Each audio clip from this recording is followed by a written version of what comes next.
اولین ال کلاسیکوی امسال با برد 2-1 رئال مقابل بارسلون به پایان رسید.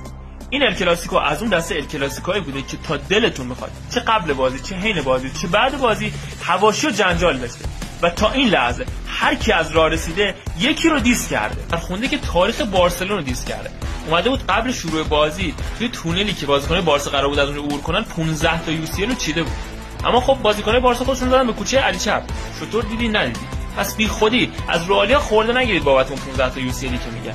اصلا تو دی ان ایشون هست. در پسر شجاع یعنی پدر یامال قبل بازی لایو گذاشته بود که داشته آشپزی می‌کرد و خب توی لایو میگه من اینجا آشپزی می‌کنم و پسرم قراره توی مادرید پخت و پز کنه. وینیسیوس جونیور که کلا خودی و غیر خودی رو میزنه. اون از حین بازی که به خاطر یه تعویض زمین و زمان رو ریخته بود به هم.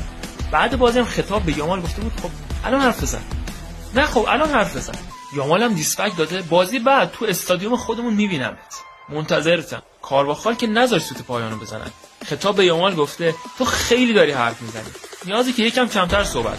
دیونگ در جواب کارواخال گفته اون هم تیمی یامال تو اسپانیا و خوب میشناسدش.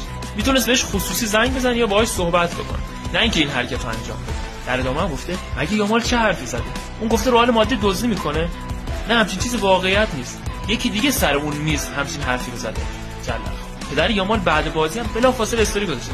گفته اون فقط 18 سالشه. توی بارسلون پذیراتون هستیم. از اون جواد که پسر خوبی و انتظار ازش نمیره تو دعوای داخل زمین کاری بکنه، خیلی ریز توی پست اینستاگرام خطاب به یامال گفته حرف زدن بیهوده است. حالا مادرید فور ایور.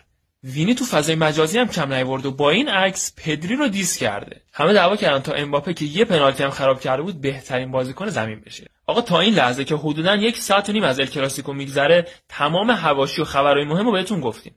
بقیه‌اش هم براتون فردا میذاریم، پس حتما ما رو دنبال کنید. خیلی مخلصیم.